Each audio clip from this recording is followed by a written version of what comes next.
Vocês acharam aí Atos 17? Já acharam? Nós vamos ler do versículo 22 em diante. Mas esse texto aqui, esse assunto, que foi falado no domingo lá no Templo de Salomão, é um assunto muito forte.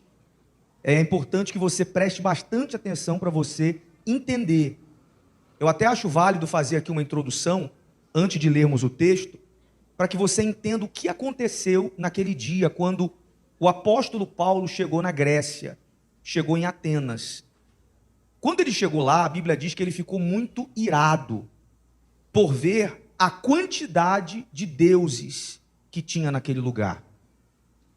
Eram tantos deuses, tantos altares, tantas imagens, que eles chegavam a dizer que era mais fácil lá na Grécia, em Atenas, encontrar um deus do que um homem. Olha só, era muito Deus. Eles tinham deuses para tudo. Deus do vinho, Deus da fertilidade, Deus do mar, Deus do sol, Deus da terra, Deus da lua, Deus dos animais. Assim eles viviam. Só que eles estavam tanto quanto frustrados com aqueles deuses deles. Por quê? Porque uma grande praga assolou aquele lugar, matando milhões de pessoas. E os deuses deles nada puderam fazer. Eles fizeram sacrifícios para esses deuses e nada cessava aquela praga. Muito pelo contrário, as pessoas continuavam morrendo. Até que alguém disse, olha, tem um homem lá numa ilha, fulana de tal, esse profeta, ele crê em um outro Deus. Um Deus aí que diz que funciona. Vamos buscar ele. Foram buscar esse profeta, trouxeram ele. Quando ele chegou lá, ele viu o cenário e os muitos deuses. Era até criticado, porque na Grécia eles criam não em um só, mas em vários, e esse profeta só cria em um. E falaram para ele, qual é o nome do seu Deus? E ele disse, não tem nome. Eu não sei qual é o nome dele. Qual é a imagem dele? Vamos fazer uma imagem para ele, vamos dar a cara para esse seu Deus. Aí ele disse, não tem cara. Como é que a gente vai fazer um altar aqui? Ele falou, não tem como. Faz um altar e coloca aí. Ao Deus desconhecido, então, já que vocês querem colocar um nome. E aí esse profeta fez um sacrifício de animais, de ovelhas, e a praga cessou. Amém, pessoal? Por quê? Porque mesmo sem saber o nome, ele cria no nosso Deus, no Deus criador, no Deus da Bíblia, no verdadeiro Deus. Passado muitos anos, Paulo chegou lá, nesse ponto aqui que nós vamos ler, versículo 22, diz assim, e estando Paulo no meio do Areópago, disse, homens atenienses, ou seja, os homens de Atenas, né? Em tudo vos vejo como sendo um tanto supersticiosos, porque passando eu e vendo os vossos santuários, achei também um altar em que estava escrito, o que estava escrito, gente? Ao Deus desconhecido. Esse, pois, que vós honrais, não o conhecendo, é o que eu vos anuncio.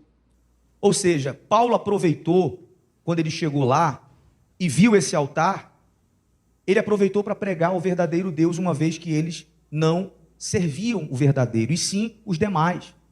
Paulo percebeu que eles eram supersticiosos.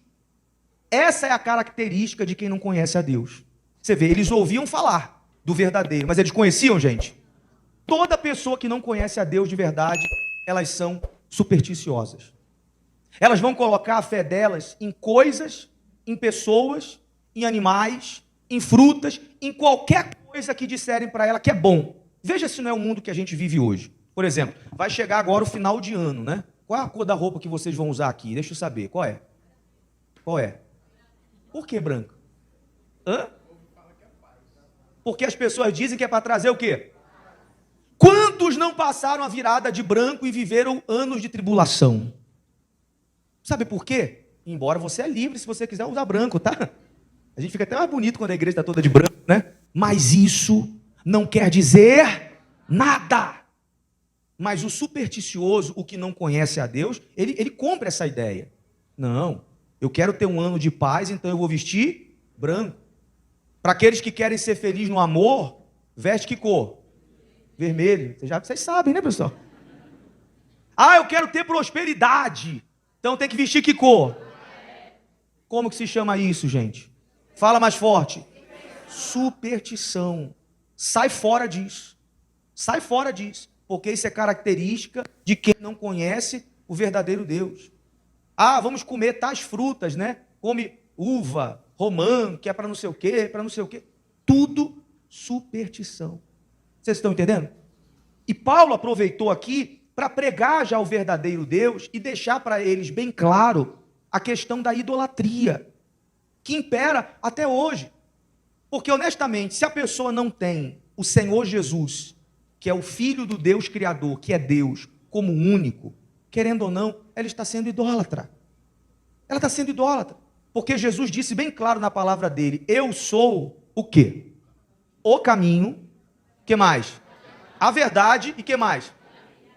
Você não vê Jesus aí dando brecha para que as pessoas tenham outros deuses. Ele não falou, eu sou um caminho. Ele disse, eu sou o caminho. Eu sou a verdade e eu sou a vida. Quem não consegue crer dessa forma, vive dividido. Infelizmente, nós vemos isso até mesmo dentro das igrejas.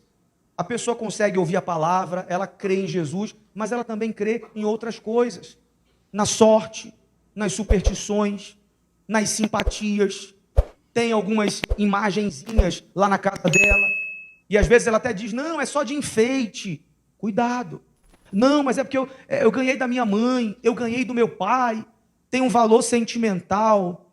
Tenha muito cuidado para você não estar com a sua fé dividida.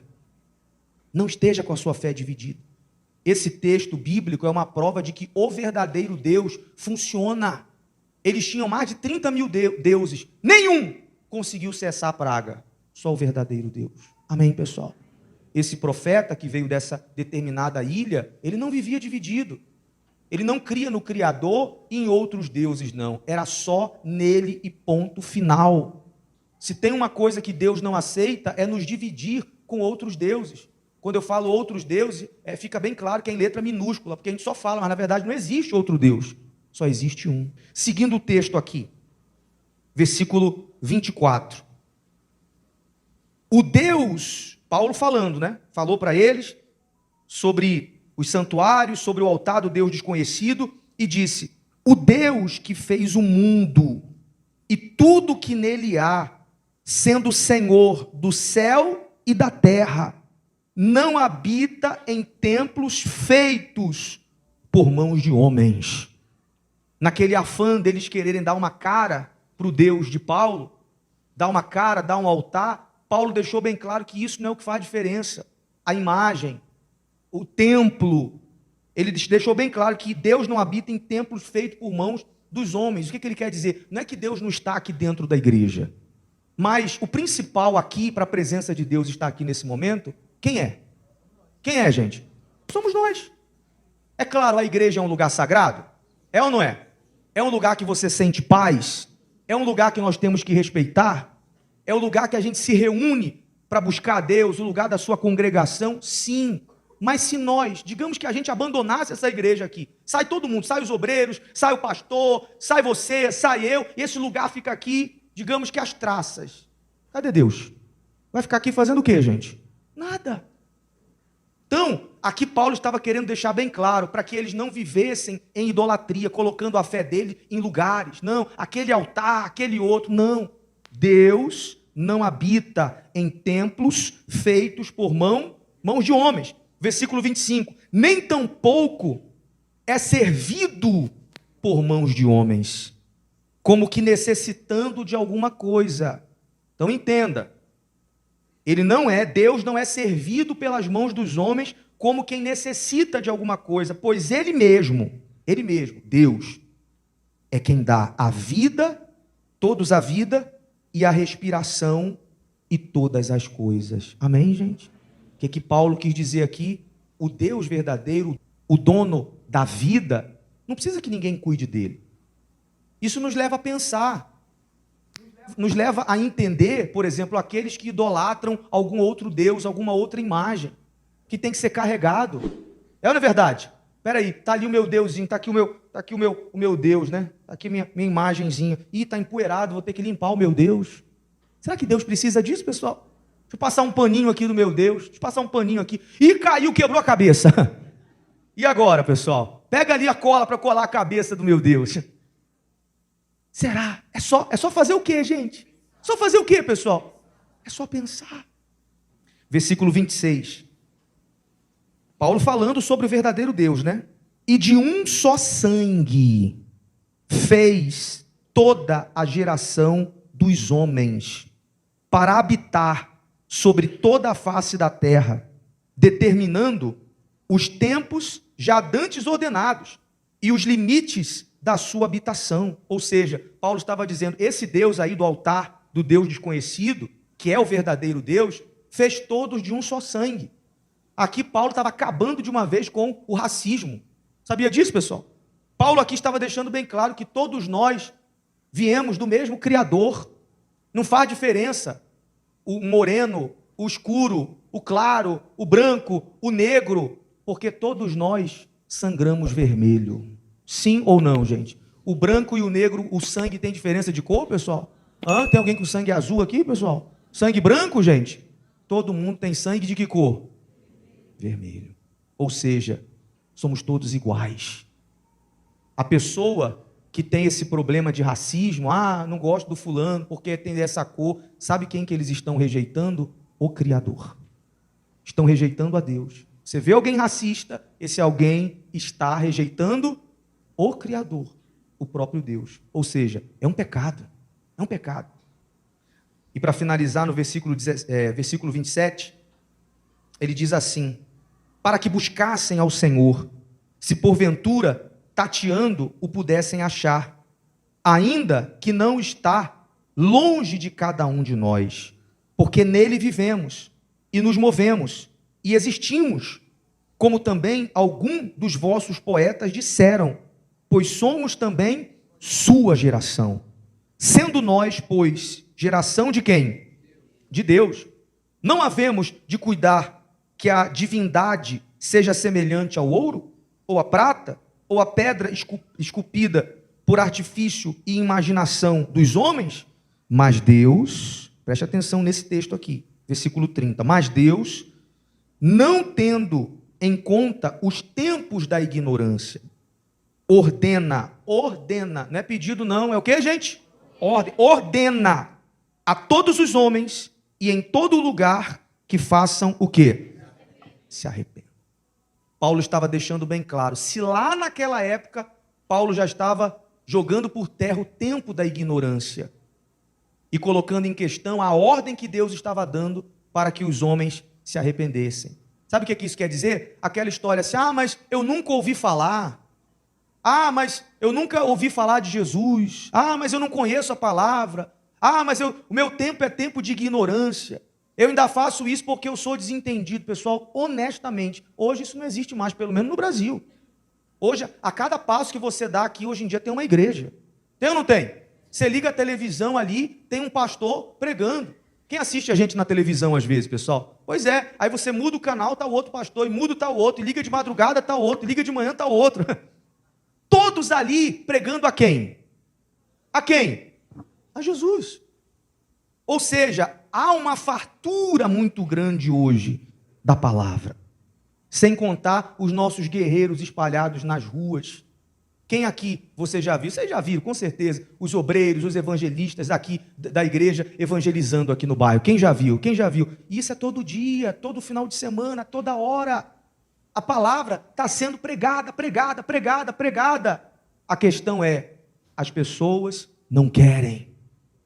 Elas não podem dizer, eu não sabia. Não, elas podem até dizer, eu não quero me entregar. Mas a palavra está sendo pregada. Aí ele diz aqui no versículo 31, para finalizar, porquanto tem determinado que um dia em que com justiça há de julgar o mundo. Vai ter como nós fugirmos desse dia, pessoal? Vai ter como fugir do grande trono branco? Vai ter como fugir. Paulo estava dizendo para todos eles lá, vocês querem ficar aí na idolatria? Vocês querem ficar aí servindo esse monte de Deus aí que não funciona? Vai ter um dia que vocês vão ser julgados. Vocês vão ser julgados. Com justiça há de julgar o mundo por meio do homem que destinou. E disso deu certeza a todos, ressuscitando-o dentre os... O que Paulo queria dizer já naquela época? Jesus ressuscitou e todo mundo ficou sabendo disso. Todo mundo. Se a pessoa hoje, estamos em que ano? 2024. Se a pessoa quiser dizer hoje assim, peraí, será que essa história que eu ouço foi real mesmo?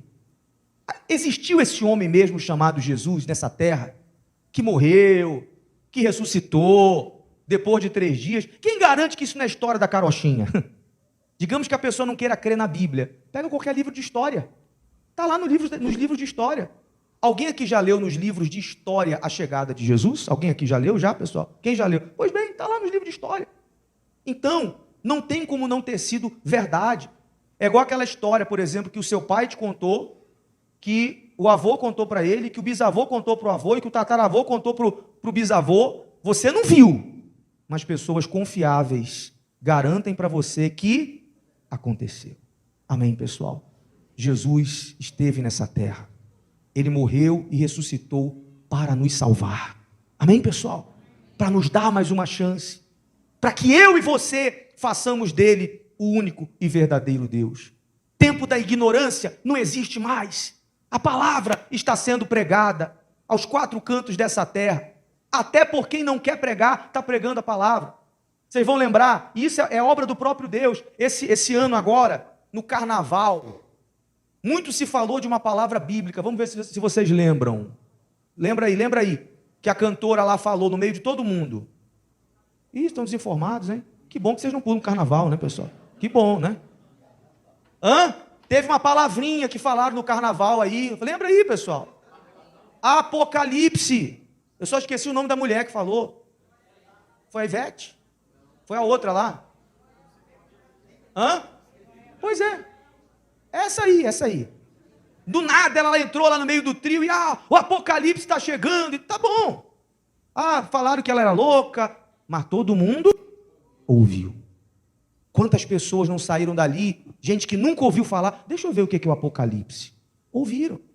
Agora, a mulher lá na Paulista com a faca no pescoço. Vocês viram, pessoal? Pois bem, passou na Globo. Horário nobre. A mulher lá sendo refém e perguntaram, por que a senhora estava com tanta paz? Porque a mulher parecia que nada estava acontecendo. E ela disse, eu me batizei na igreja. Todo mundo ouviu falar do quê, pessoal? Do batismo. Então Deus faz a mensagem dele chegar. Dura que nem todas as pessoas querem aceitar. Então não seja esse duro de coração. Aceita Jesus hoje. Aceita Ele como seu único Salvador hoje. Entrega a sua vida para Ele. Se você estava dividido, deixa essa divisão. Faça uma oração sincera nessa noite e diga, Senhor Jesus, o Senhor vai ser o único Deus que eu vou servir a partir de hoje. Eu largo o mundo, eu largo as superstições, eu largo as imagens, eu largo a idolatria, eu largo tudo, eu largo a sorte para servir o Senhor. Como Ele funcionou lá, cessando a praga, trazendo paz, Ele vai cessar todo o seu sofrimento. Amém? E vai te trazer paz. E se você quiser, você pode se batizar. E aí, o Espírito dele desce sobre vocês.